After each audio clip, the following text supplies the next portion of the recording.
arrêter là, s'il vous plaît, pour ça. Parlons du pétrole et du gaz. Pourquoi il y a tant de convoitises pour le Sénégal? C'est à cause de nos ressources naturelles ou ressources humaines? Cher monsieur, nous sommes même nous les premiers convoiteurs. C'est-à-dire? Parce qu'auparavant, on ne savait pas qu'on avait du pétrole et du gaz. Oui. On était en train de convoiter les terres, l'arachide, l'argent des banques, mais subitement on nous dit le Sénégal va vendre du pétrole, le Sénégal va sortir du gaz, l'argent va venir, et donc nous-mêmes, nous avons déjà faim, nous disons notre pétrole, notre gaz, ça va nous apporter de l'argent, a fortiori les autres, qui ont les moyens d'exploiter le pétrole et le gaz, et nous ne l'avons pas.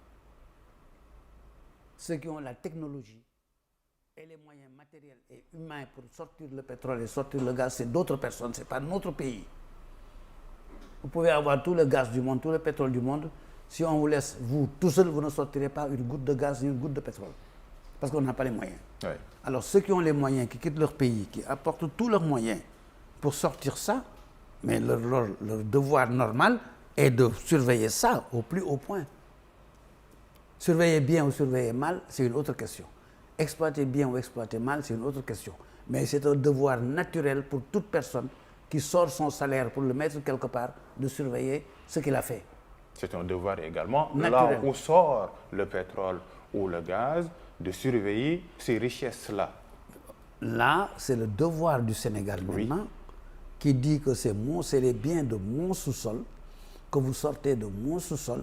Je vais, avec les contrats que je passe avec vous, pour que vous puissiez sortir mon pétrole et mon gaz, voir comment chacun doit gagner une part légitime de ses propres efforts. Mais moi, je ne connais pas ce que le Sénégal a fait sur ça.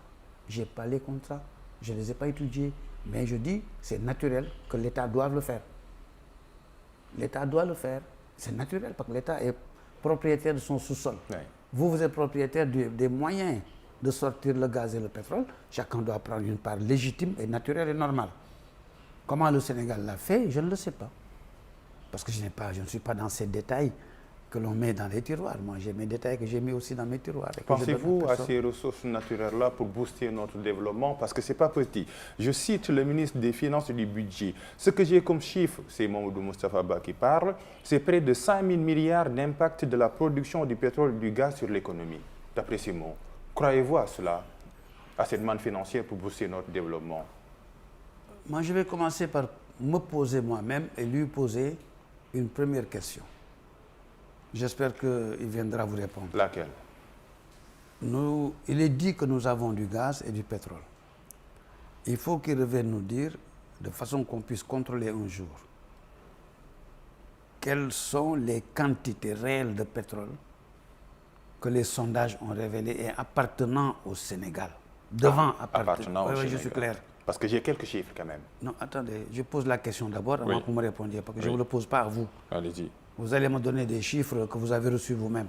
Mais je pose ça au ministre des Finances. Je voudrais que la réponse vienne de lui. S'il vous plaît. Votre réponse ne me lie pas.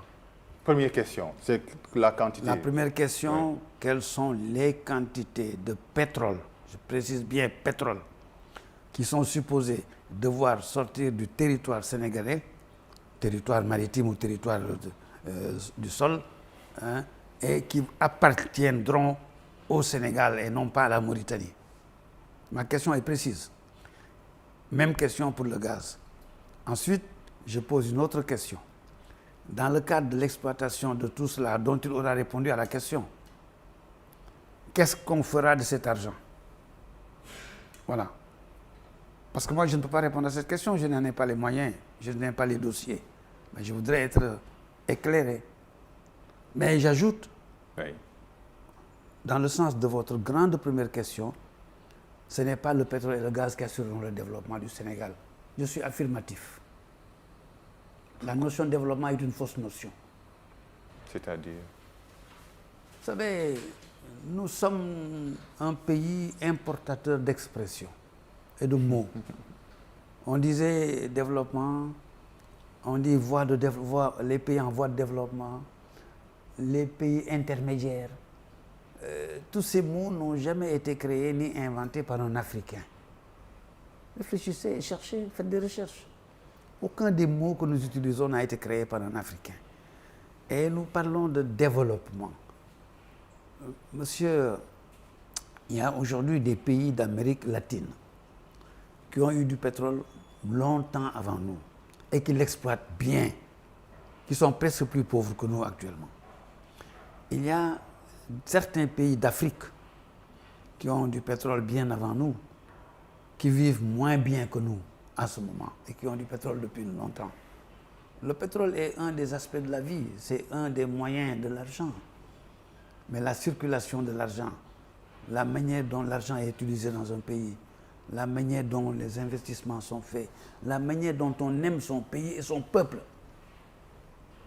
pour que son argent lui serve à quelque chose, c'est cet ensemble qui fait ce qui est appelé développement et que moi j'appellerais bien-être. Car il n'y a pas de bien-être chez nous. Et aucune politique n'envisage votre bien-être, vous qui m'écoutez.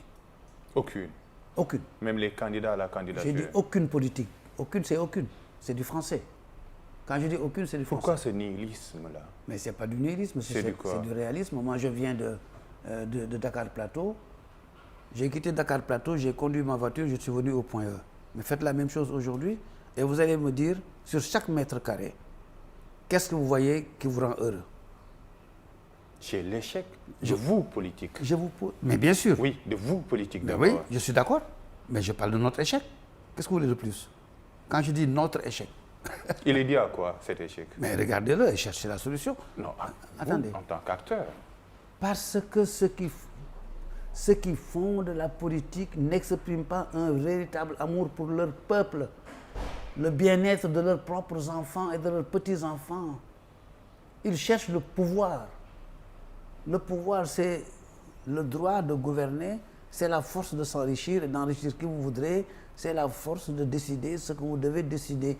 Mais rendre heureux votre environnement, qui l'a fait et qui le fait? Sortez de votre bureau, le point E, faites le tour de tout Dakar et vous me direz dans 2 jours si vous avez rencontré quelque chose qui vous a rendu heureux, ou si vous avez vu une place publique qui vous a rendu heureux, ou si vous avez vu un bâtiment beau, joli, dont le regard vous rend heureux. Rien n'est fait pour que les gens aiment leur pays. Je dis aimer. Vous connaissez le mot aimer?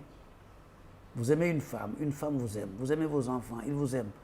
Mais vous aimez la nature, vous aimez les ponts, vous aimez les bâtiments qui sont jolis, vous aimez les places publiques, vous aimez les jets d'eau, vous aimez vous promener le bord du lac, vous vous asseyez sur un banc, quelqu'un qui vous vend des choses bien, que vous mangez, et vous êtes content d'avoir passé seulement une bonne journée, rien que ça. Rien n'est offert à notre pays pour que quelqu'un soit heureux. Et pourtant, vous, politiques, vous aviez promis tout cela à ce peuple-là, parcourant les coins et recoins. Si j'avais été président, les choses auraient changé. Mais je ne suis pas président de la République. C'est facile comme réponse. Oui, mais c'est pas facile. C'est très facile comme réponse. Attendez, c'est pas facile. J'étais exécuteur d'une politique et je l'ai bien exécutée. J'étais exécuteur d'une politique. Vous avez été ministre dans un gouvernement. Je vais vous expliquer. Allez-y. Attendez, regardez la constitution du Sénégal, monsieur. Retournez aux bases du pays. Notre constitution ne donne aucun pouvoir ni aucune existence à un ministre quelconque. Dans notre constitution, il n'y a qu'une seule personne qui a un pouvoir et une existence. C'est le président de la République.